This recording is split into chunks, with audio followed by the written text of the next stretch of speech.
يا أيها الذين آمنوا صلوا عليه وسلموا تسليما اللهم صل على سيدنا مولانا محمد وعلى آل سيدنا مولانا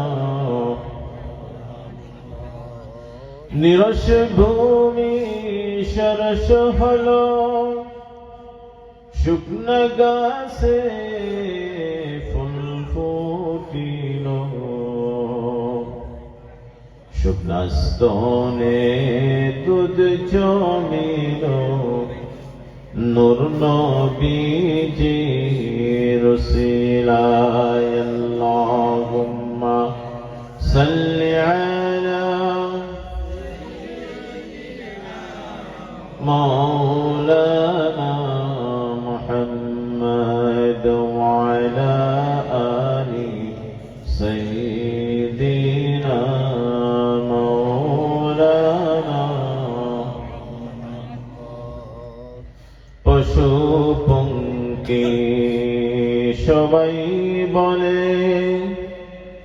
আজকে মোদের খুশির দিন এই জমিনে তশরীফ আনলেন রহমাতাল লিল আলামিন আল্লাহুম্মা সাল্লি আলা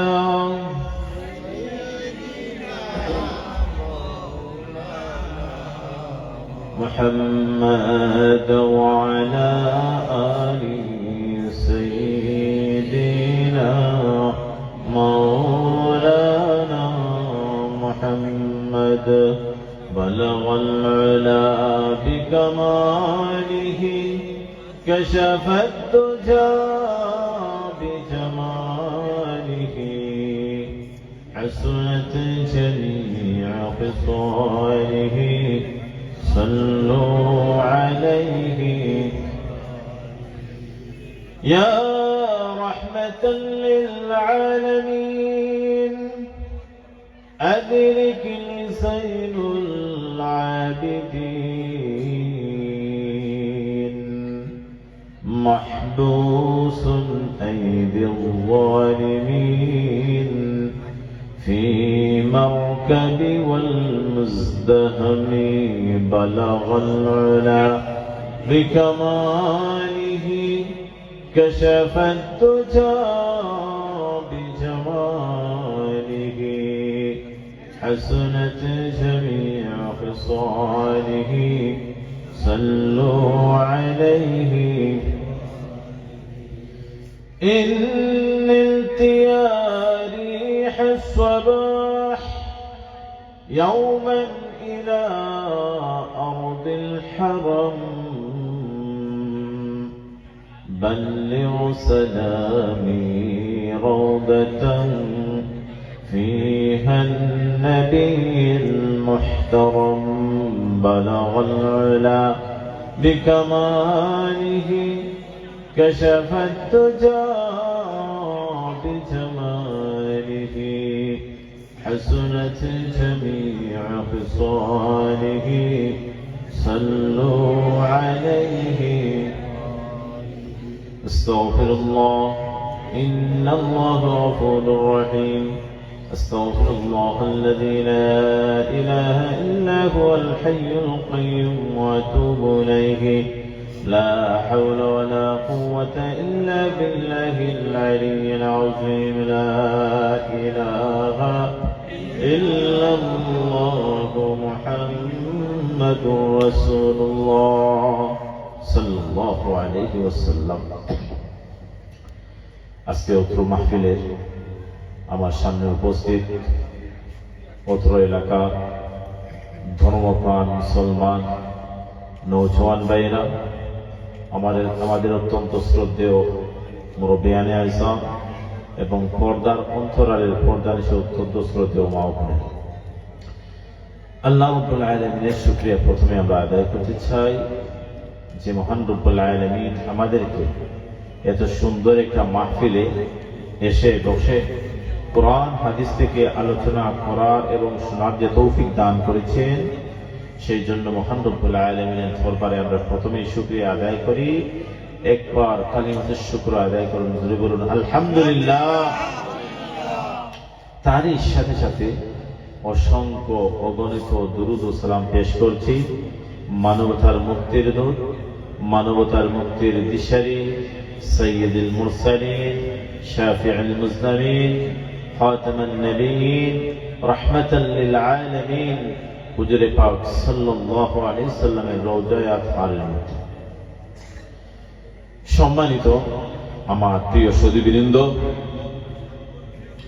আমি যে আয়াতখানা তেলাওয়াত করেছি সে আয়াতখানা হচ্ছে 18 নম্বর পারা সূরাতুল মুমিনুনের প্রথম আয়াত থেকে আমি কয়েকটি আয়াত তেলাওয়াত করেছি। আল্লাহ রাব্বুল আলামিন আমাকে যদি তৌফিক দান করে সেই মুমিনুনের কিছু আলোচনা সেখান থেকে, সেই আয়াত থেকে আমি করার চেষ্টা করব ইনশাআল্লাহ। ওয়া মা তাওফীকি ইল্লা বিল্লাহ, আলাইহি তাওয়াক্কালতু ওয়া ইলাইহি উনীব। প্রথমে সূরাটার কিছু প্রেক্ষাপট পড়তে চাই। আল্লাহ পাক রব্বুল আলামিন এই সূরার প্রথমেই বলেছেন ক্বাদ আফলাহাল মুমিনুন, মুমিনরাই সফল হয়েছে। মুমিন কারা, তাদের কি বৈশিষ্ট্য? আল্লাহ রাব্বুল আলামিন এই সূরার 1 থেকে 10 নম্বর আয়াতের মধ্যে তাদের 7টি গুণের কথা বলেছেন। কয়টা? 7টা গুণের কথা বলেছে। আর প্রথমেই যখন আল্লাহ পাক রব্বুল আলামিন এখানে মুমিনুন বলেছেন, এই জন্য এই মুমিনুন থেকে এই সূরার নামটি করা হয়েছে সূরাতুল মুমিনুন। এই সূরাটা যখন নাযিল হয় তখন উমর রাদিয়াল্লাহু তাআলা আনহু বলেন, উনি সামনে ছিলেন। উমর রাদিয়াল্লাহু তাআলা আনহু সহ এই সাহাবীগণ রাসূল পাক সাল্লাল্লাহু আলাইহি ওয়াসাল্লামের উপর যখন এই 10টা আয়াত নাজিল হয় তারা আশেপাশে ছিলেন। আর ওহী যখন নাজিল হতো তখন সাহাবারা বুঝতেন যে জিবরাইল আলাইহিস সালাতু ওয়াস সালাম আল্লাহর হাবিব সাল্লাল্লাহু আলাইহি সাল্লামের উপর কোরআনের আয়াত নাজিল করেছেন। কিভাবে? ওহী যখন নাজিল হতো কেউ কেউ লিখেছেন যে ঘণ্টা ধ্বনির মতো আওয়াজ হতো। যদি বলুন সুবহানাল্লাহ, ঘণ্টা যদি এর মতো আওয়াজ।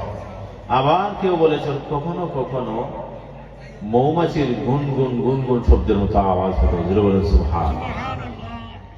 কিসের জন্য আওয়াজ হতো? আল্লাহর হাবিব সাল্লাল্লাহু আলাইহি সাল্লামের উপর যখন ওহী নাজিল হতো, কোরআন শরীফের আয়াতগুলো নাজিল। এইভাবে কোরআনের আয়াত নাজিল হতো রাসূল পাক সাল্লাল্লাহু আলাইহি সাল্লামের উপর। আর আল্লাহর হাবিব সাল্লাল্লাহু আলাইহি সাল্লাম এই কোরআন যখন ওনার উপর নাজিল হতো তখন কোরআনের গরমে উনি গরমাক্ত হয়ে যেতেন। রাসূল পাক সাল্লাল্লাহু আলাইহি সাল্লামের শরীর থেকে ঘাম ঝরত। যদি বলুন সুবহানাল্লাহ। রাসূল পাক সাল্লাল্লাহু আলাইহি সাল্লাম একবার একটা উষ্টির উপর বসা ছিলেন। যখন কোরআনের আয়াতগুলো নাজিল হয় সাথে সাথে উষ্টা সে দাঁড়াতে আর পারে নাই, মাটির সাথে বসে গেছে। সুবহানাল্লাহ।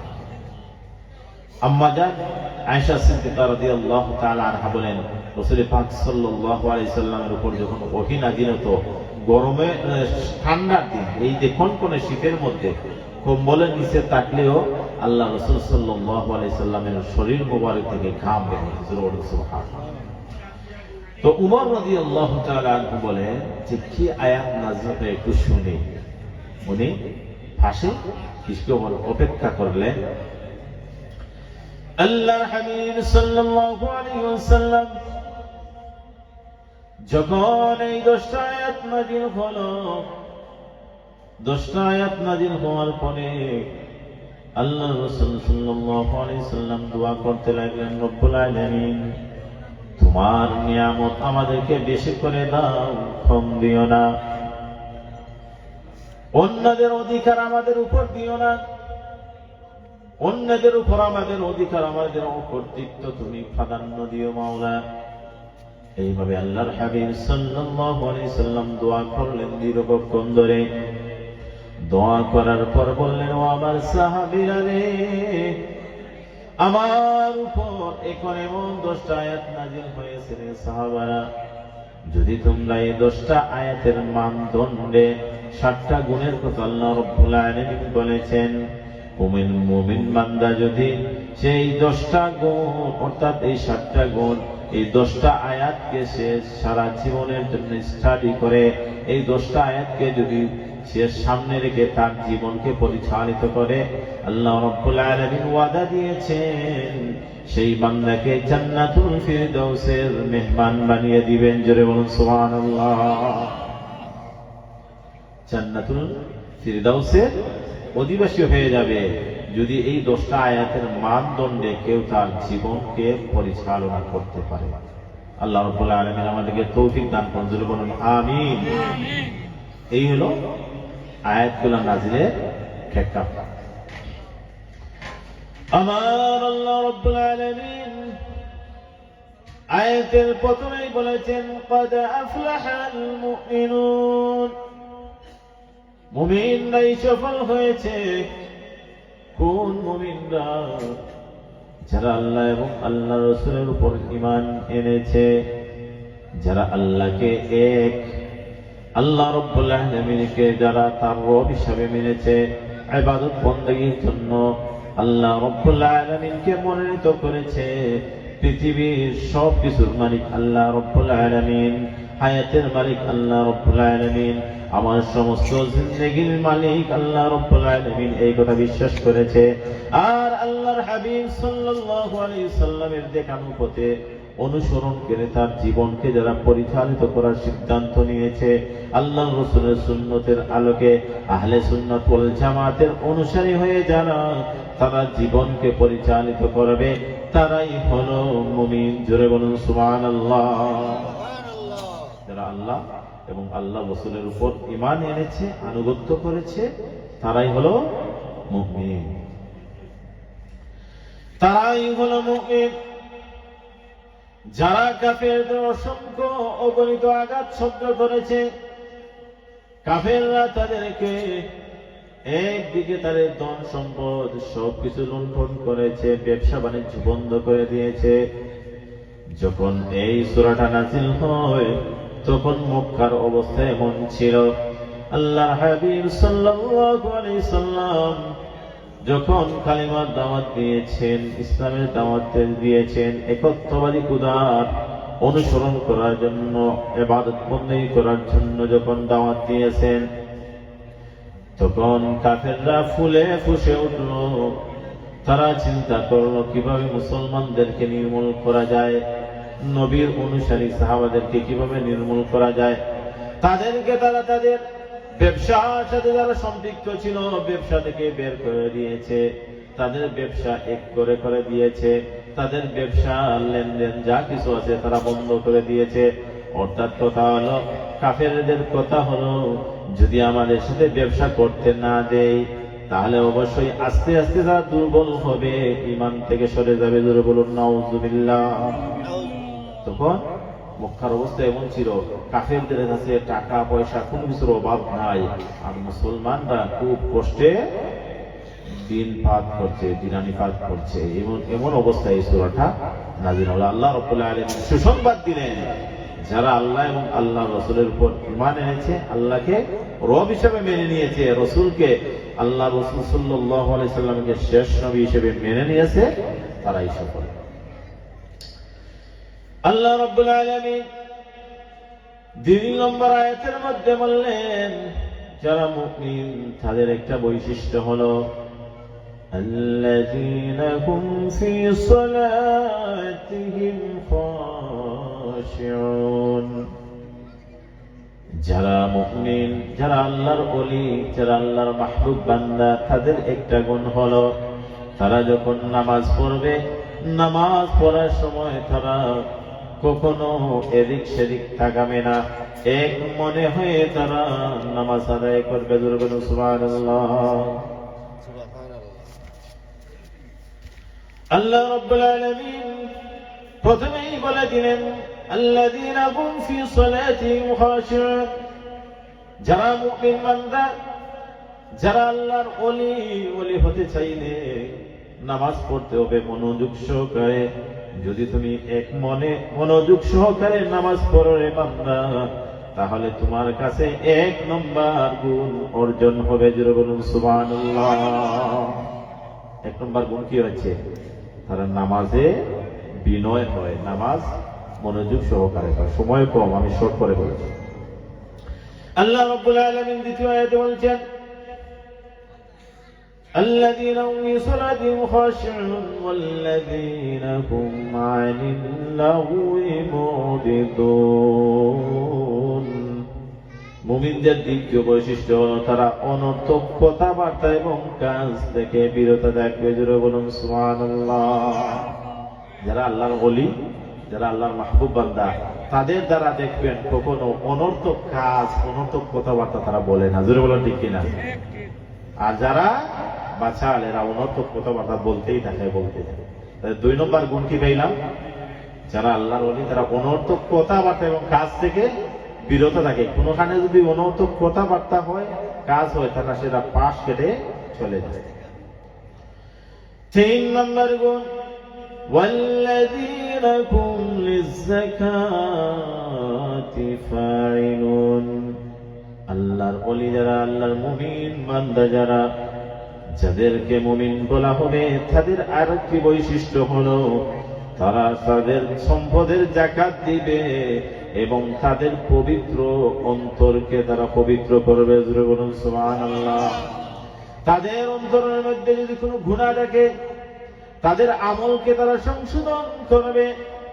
আল্লাহ রাব্বুল আলামিন অন্য আয়াতে বলেছেন, قد أفلح من تزكى وذكر اسم ربه فصلى। এই যাকাত দিয়ে শুধু টাকা পয়সার যাকাত নয়, এই যাকাত দিয়ে আরো বোঝানো হয়েছে নিজের আমলকে পরিশুদ্ধ করা, গুনার কাজ দ্বারা আর অন্তরকে পবিত্র করা আমলের দ্বারা, সেটার নাম হলো যাকাত। জোরে বলুন সুবহানাল্লাহ। আমরা তো টাকার যাকাত দিই, টাকাটা পাক করা। আর অন্তরের যাকাত কোনটা? গুনাহ বর্জন করা, নেক আমল করা। এটা হইল অন্তরের, আত্মা, মনের যাকাত। আমার আল্লাহ রাব্বুল আলামিন 3 নম্বর বললেন, ওয়াল্লাযীনা হুম লিয-যাকাতি ফাঈলুন। মুমিনদের 4 নম্বর গুণ, 4 নম্বর বৈশিষ্ট্য হলো ওয়াল্লাযীনা হুম লিফুরুজিহিম হাফিজুন। মুমিনদের 4 নম্বর বৈশিষ্ট্য হলো তারা তাদের লজ্জাস্থানের সবসময় হেফাজত করবে। জোরে বলুন সুবহানাল্লাহ। যারা আল্লাহর ওলি, যারা আল্লাহর মুমিন বান্দা, যারা আল্লাহর মাহবুব বান্দা, তারা কখনো তাদের স্ত্রী সন্তানকে, ছেলে মেয়েকে বেপর্দা ছাড়ে না। তাদের মেয়ে সন্তান যদি পর্দায় রাখে, পর্দায় চলে, আর নিজেও সে পর্দা করে। আমার আল্লাহ রাব্বুল আলামিন বলেছেন, আরে বান্দা, যদি তুমি ওলি হতে চাও, মুমিন বান্দা হতে চাও, তাহলে তোমার এই বৈশিষ্ট্য থাকতে হবে। তোমার লজ্জাস্থানকে হেফাজত করতে হবে, তোমার চক্ষুর হেফাজত করতে হবে, তোমার মনের হেফাজত করতে হবে, কানের হেফাজত করতে হবে। চোখ দিয়ে তুমি কোনো কিছু অশ্লীল জিনিস দেখতে পারবে না। একবার যদি চোখ চলে যায়, চোখকে ফিরাতে হবে। তারপরে হচ্ছে তোমার মনের যে পর্দা আছে, মন যে আছে, মনকে, মনের জিনা থেকে মনকে রক্ষা করতে হবে। মনে মনে জিনা করা যায়, চোখ দিয়ে জিনা করা যায়, কান দিয়ে তুমি কি করতে পারবে না, অশ্লীল কোনো কিছু শুনতে পারবে না। এইভাবে যদি তুমি চলো, তাহলে এই গুণটা তোমার কাছে অর্জিত হবে। ওয়াল্লাযীনা হুম লিফুরুজিহিম হাফিজুন। তুমি কি করবে? লজ্জাস্থানের হেফাজত করবে। তাহলে তোমার কাছে 4 নম্বর গুণ কি হবে? অর্জিত হবে। জোরে বলুন সুবহানাল্লাহ। إلا على أزواجكم أو ما ملكت أيمانكم فإنكم غير ملومين। এর মধ্যে আল্লাহ রাব্বুল আলামিন বলেছেন, নিজের স্ত্রী ছাড়া যারা বাহিরে যাবে, পরকীয়া করবে, তারা সীমা লঙ্ঘন করবে। আর নিজের স্ত্রী এবং অধিকারভুক্ত দাসীর কাছে যারা যাবে, তারা কি সীমা লঙ্ঘন করবে না? আমার আল্লাহ রাব্বুল আলামিন তার পরের আয়াতে বলেন, فَمَنِ ابْتَغَى وَرَاءَ ذَلِكَ فَأُولَٰئِكَ হুমুল আদুন। আর মুমিনদের 5 নম্বর বৈশিষ্ট্য হচ্ছে তারা সব সময় তাদের ওয়াদার খেলাফ করে না, কথা দিয়ে কথা রাখার চেষ্টা করে। জোরে বলুন সুবহানাল্লাহ।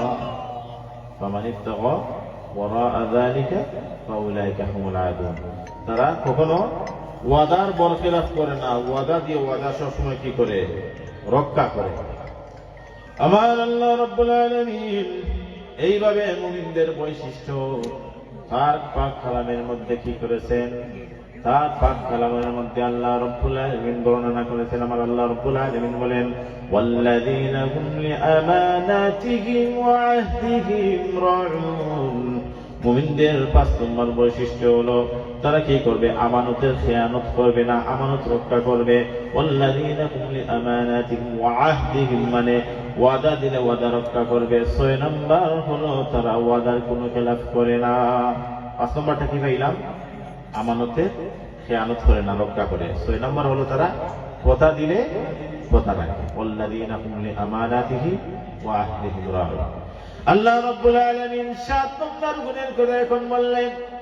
সময় কম, এই জন্য আমি আলোচনাটা একবারে শর্ট করে নিয়ে আসলাম। আমার আল্লাহ রাব্বুল আলামিন 7 নম্বর গুণের কথা বললেন, ওয়াল্লাযীনা হুম আলা সালাওয়াতিহিম ইউহাফিজুন।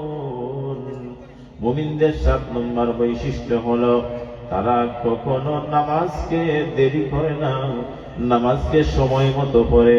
এখানে আল্লাহ রাব্বুল আলামিন বলেছেন, ও মুমিনরা তোমরা আমার নামাজকে যত্ন সহকারে হেফাজত করো। জোরে বলুন সুবহানাল্লাহ। যত্ন সহকারে নামাজকে কিভাবে হেফাজত করবেন? আমার আল্লাহ রাব্বুল আলামিন এই কথার দ্বারা বুঝিয়েছেন, ইন্নাস সালাতা কানাত আলাল মুমিনিনা কিতাবান মাওকুতা। মুমিনদের কাজ হলো নিশ্চয় তারা সময় মতো নামাজ আদায় করে। জোরে বলুন সুবহানাল্লাহ। ওয়াল্লাযীনা হুম আলা সালাওয়াতিহিম ইউহাফিজুন। তোমরা কি করবা? তোমাদের নামাজটা কি করবা? হেফাজত করবা, নামাজের প্রতি যত্নবান হবা। যত্নবান হওয়া মানে যখন নামাজের সময়টা হয়ে যাবে তখন তুমি যে জায়গার মধ্যে আসো সেখানেই তুমি নামাজটা আদায় করে নাও। জোরে বলুন সুবহানাল্লাহ। যে জায়গার মধ্যে আজান হয় সেইখানে নামাজ পড়া ওয়াজিব। নামাজ পড়া কি? এখন যদি আপনি বলেন আপনার কাছে কোনো তাড়া নাই, সময় আছে, যা এখানে কবুলপুরে নামাজ পড়বো না, বোয়ালপুর গিয়ে নামাজ পড়বো, আপনি ওয়াজিব তরক করলেন আর গুনাহগার হলেন। আপনার নামাজ হবে সেখানে গিয়ে, কোনো অসুবিধা নেই। কিন্তু এই ওয়াজিব তরক করার কারণে কি হয়েছে? আপনি একটা গুনাহগার হয়ে গেলেন। এই জন্য যে জায়গার মধ্যে আজান হবে, যদি ইমার্জেন্সি কোনো কিছু না হয়, সেই জায়গার মধ্যে নামাজ পড়া কি ওয়াজিব। কারণ হলো আপনি যাওয়ার বেলায় যদি কোনো অসুবিধা হয়ে যায়, অ্যাক্সিডেন্ট হয়ে যায়, আপনার নামাজটা চলে যাবে, আপনার নামাজটা ফৌত হয়ে যাবে। এই জন্য যে জায়গার মধ্যে আছেন সেই জায়গার মধ্যে নামাজটা আদায় করে নেবেন। আমার আল্লাহ রাব্বুল আলামিন প্রথমেই বলেছেন নামাজের কথা, আবার শেষেও বলেছেন নামাজের কথা। এই কথায় বোঝা যায় মুসলমানদের প্রধান কাজ হলো নামাজ। আল্লাহ রাব্বুল আলামিন কিয়ামতের ময়দানে প্রথমেই বান্দার নামাজের হিসাব নেবে। কিসের হিসাব? নামাজের হিসাব নেওয়া হবে। নামাজের হিসাব ছাড়া বান্দা কখনো এক পা নড়াচড় করতে পারবে না। আমার আল্লাহ রাব্বুল আলামিন প্রথমেই বলেছেন নামাজ কি করো, মনোযোগ সহকারে পড়ো। আর পরে বলেছেন নামাজকে কি করো, নামাজের যত্নবান হও। এই দুই কথা দিয়ে বোঝা গেল নামাজকে কি করতে হবে, সময় মতো আদায় করতে হবে। তাহলে মুমিনের কাজ হচ্ছে আগে নামাজ আদায় করা, 1 নম্বর। 2 নম্বর গুণ হলো কি? অনর্থক কথাবার্তা থেকে, কাজ থেকে বিরত থাকা। 3 নম্বর হলো যাকাত দেওয়া। 4 নম্বর হলো লজ্জাস্থানে ইবাদত করা। 5 নম্বর হলো আমানতের খেয়ানত না করা। 6 নম্বর হলো ওয়াদা দিলে ওয়াদা রক্ষা করা। আর 7 নম্বর হলো কি করা? 7 নম্বর হচ্ছে আল্লাহ রাব্বুল আলামিন বলেছেন নামাজ তুমি সময় মতো পড়ো। এই 7টা গুণ যদি কোনো মানুষ, কোন মুমিন বান্দা যদি সে অর্জন করতে পারে, কিয়ামতের ময়দানে আল্লাহ রাব্বুল আলামিন তার জন্য ওয়াদা করেছেন, উলাইকা হুমুল ওয়ারিসুন। الذين يرثون الفردوس هم فيها خالدون। তাহলে কিয়ামতের ময়দানে আমি আমার বান্দাকে জান্নাতুল ফিরদাউসের মেহমান বানিয়ে দিব, আর সেই বান্দা সেই জান্নাতের মধ্যে চিরকাল থাকবে, সেখান থেকে সে আর কখনো বাহির হবে না। জোরে বলুন সুবহানাল্লাহ। তাহলে আমরা এমন জান্নাত চাই কিনা? এই 7টা গুণ কি অর্জন করা যাবে ইনশাআল্লাহ? ইনশাআল্লাহ আল্লাহ রাব্বুল আলামিন আমাদের সবাইকে এই 7টা গুণ অর্জন করার তৌফিক দান করুন। জোরে বলুন আমিন।